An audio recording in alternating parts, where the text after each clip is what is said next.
Thank you very much for coming, Scarlett. Scarlett is a trustee of the BDD Foundation. Since having children, Scarlett has been a stay-at-home mother of 4, and one of her children has suffered with BDD since 2010.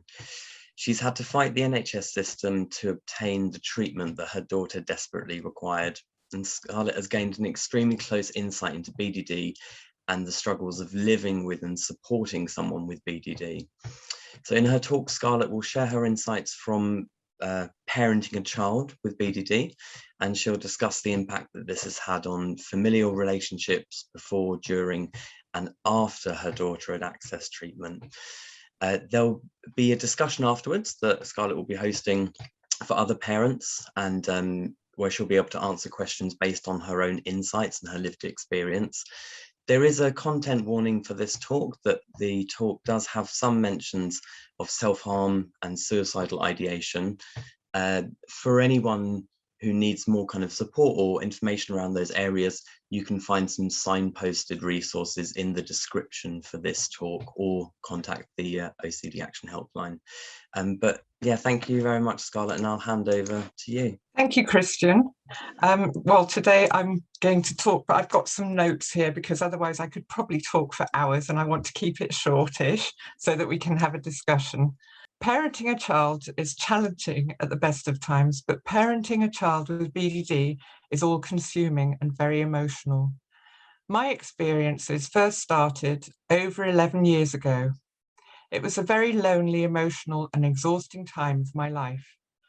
I knew of no one going through anything like it. The first 3 years, we didn't even know that Alanah had BDD, and we chased around from CAMS to private psychiatric clinics each time I was hoping for help. We were offered family therapy by CAMS, as that was the first treatment that became available. I hung on to any glimmer of hope. Alanah and my husband immediately knew that this was not the right treatment. They were both not cooperating in the sessions. I was sort of expecting difficulty from my daughter, Alanah, but not from my husband. I felt very alone. Alanah had stopped going to school, even though she was very academic and loved school. She was a high achiever and also did about 20+ hours of swimming and rowing a week. Alanah would get very frustrated about not being able to go to school, and all her anger and aggression was let out on me, and I'm sure I didn't handle it very well. She was sometimes like an obsessed demon. I even considered exorcism, and I'm not religious.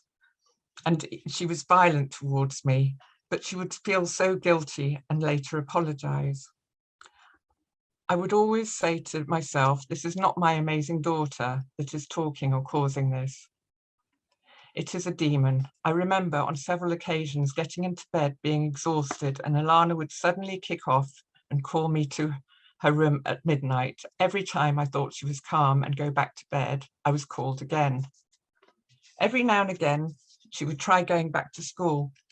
I had to phone the school every day to let them know she wasn't going in, and it was awful. Sometimes we would drive to school, Alanah not being able to get out of the car, and we would drive back home again, and then went back again, as Alanah really wanted to be in school. Sometimes we would drive there and back up to 8 times. The school eventually set social services on us. They suggested Alanah should go to a school for difficult children. This obviously didn't help. She was not able to get to the school she had chosen in the first place, and she was not going to go to a school for difficult children. The school wanted us to pull her out as they didn't want Alanah's absence to affect their league table statistics. I would cry every time I drove past her school and see the children leading normal lives. I was sad for Alanah missing out on life. One day, Alanah typed into Google, "I am so ugly, I want to die," which somehow linked her to BDD. And then we started to explore this disorder. I read every book I could get my hands on and started to understand the condition much better. I had to fight at the doctor's surgery as they didn't want to give Alanah the medicine that she had been prescribed for, offering her something else that was not as good as a prescribed medicine. I spent 3 hours arguing and refusing to leave without a prescription. Alanah was not able to fight her case. in her state. She couldn't even leave the house. Alanah had very bad depression and was not able to leave her darkened room.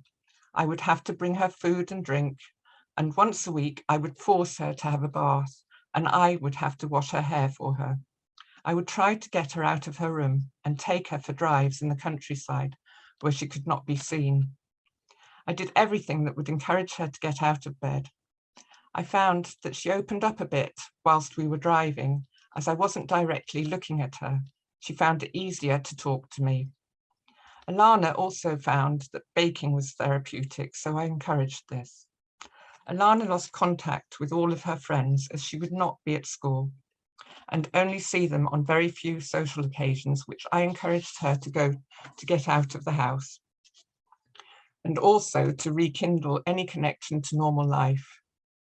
She still has one friend from school who has been very loyal. My husband couldn't understand how Alanah could make it to a social function and not be able to go to school. You cannot use logic on this.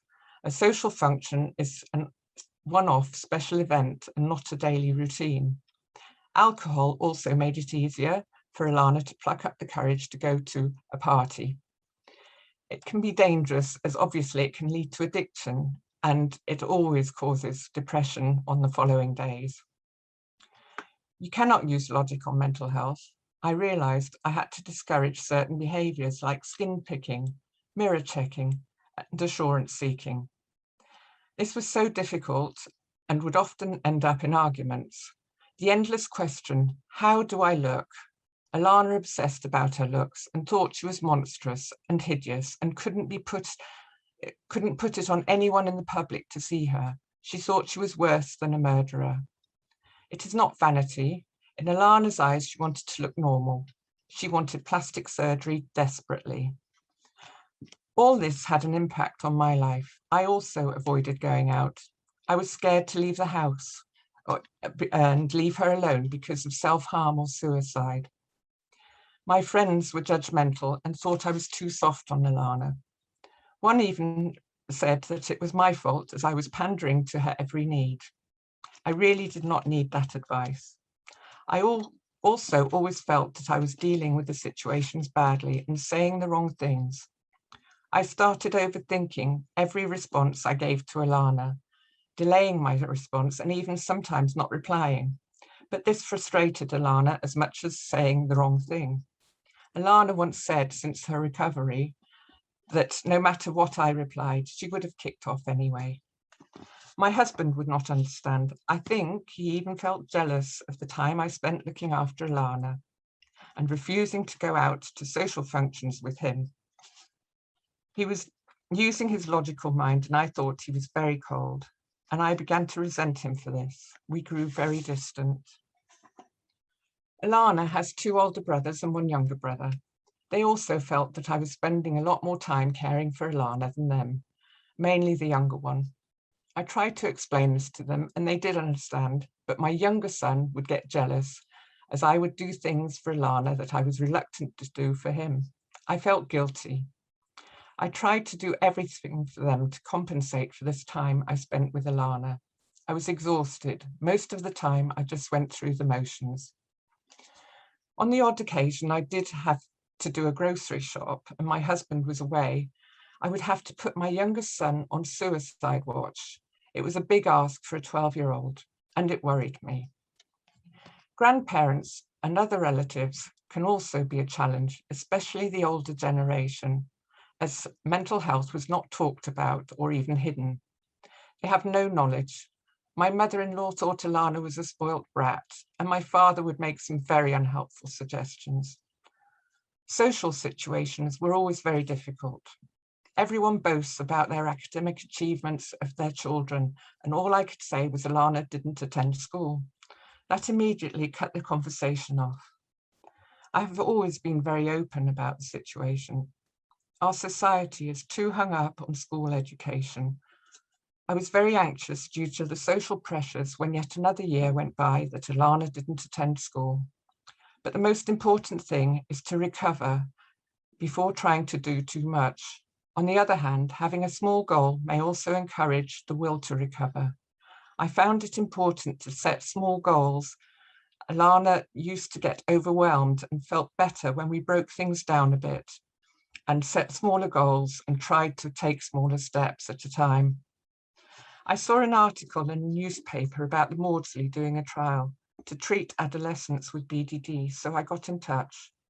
Alanah was assessed for BDD and scored very high on the scale. They offered her weekly CBT sessions, and the first 3 sessions went well, even though it was very hard to get her to go. She would bribe me by saying she would only go if I paid her £1,000. These discussions would go on for so long, I would get very frustrated and agree in the end just to get her to the sessions. Even on the way there, whilst driving on the motorway, she would say, "I am only going if you let me self-harm." Looking back, the situation was terrible, and I know I didn't always handle it very well. Alanah also had an abusive and manipulating boyfriend at this time, which may have contributed to her not being able to continue with the treatment at the Maudsley. She needed more intense treatment for her BDD, and she ended up going to the Priory as an inpatient in the adult unit as she was about to turn 18. I was a bit apprehensive leaving her in the care of others, as it had taken up all of my time.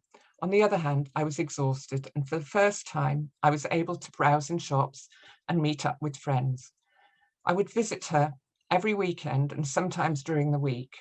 She was much improved when she was discharged 4 months later, but from having 24 hours a day of supervision and treatment to coming home and there not being anything in place made me anxious, and rightly so, as I realised that she started to decline again. I was worried. The mental health services would send a social worker around once a week, but this frustrated Alanah more than anything. It was definitely not the right thing. I decided it was a waste to not do anything, and we had to go private, and we got her some CBT specifically for BDD, initially weekly, later fortnightly, going down to once a month until Alanah decided she didn't need it anymore. Although Alanah never really went back to school, she did her GCSEs by teaching herself and got remarkable results, as she did all the studying in about 3 weeks. Luckily, she managed to get in for the exams. We then enrolled her into a college for sixth form. They were brilliant and so understanding. They did not force her to go into college and sent her work home when she wasn't in. She did her A-levels and also did really well, but didn't quite have the grades to go on to medical school. She then decided to get some experience which would help her to get into medical school, and worked in a care home for patients with Alzheimer's and dementia. This was very tough. I was surprised and in awe of her for managing this. She got a lot of offers from unis for other courses other than medicine, and she decided to go to Brunel Uni, which was half an hour away from us, to study psychology. Alanah was much better, but not fully recovered and needed my support, so the proximity of the uni was important. I would visit her once or twice a week and did her washing and shopping for her. We are also very close, and I was probably still her best friend. She achieved first in her psychology degree, and it was probably the proudest moment, as I didn't think she would be able to get any education at all. Even over the last few years, each year she's getting better. I would say she's probably back to normal now. But what does recovery mean for people? It is not linear. Sometimes we would go 2 steps forward and 1 step backwards, which always raised my anxiety again. I found that the periods of Alanah's depression became shorter and less frequent. I was happy that she managed to start uni, even if it meant that I would do her shopping and washing. She managed to join the uni rowing team and was women's captain for the last 2 years at Brunel. She also did a rowing coaching course, so she was captain, coach, and because she was a little bit older than the rest, she was also the minibus driver for the team to go to training and regattas. She managed a little more as time went on. She is currently finishing a 2-year master's at UCL. The hardest thing for me was to start letting go, as in the back of my mind, there was still the anxiety of self-harm and suicide. Also, my role as Alanah's carer had been 24/7, and all my other interests had been turned off for so long. Over time, we as a family have found our way back to a close bond again. My husband has now realised that his logic is not always the right way. All my children are young adults now, and we all like to spend time together. They as siblings visit each other. My sons are very empathetic and understand certain aspects of mental health. My advice is to keep showing them that you love them. Try and stay connected even though it is very hard and difficult times. Let them know that you are always there for them and never lose hope. If one thing doesn't work, try another path and step in to fight the system for them. Also, remember that nobody is perfect, and I as a parent did not always get it right. I think BDD has given Alanah and me a very special mother-daughter relationship. We are very close. BDD has also made Alanah into the remarkable person she is now, and I know she will continue to help people that are going through her ordeal. Thank you, everyone who's joined me today. Thank you.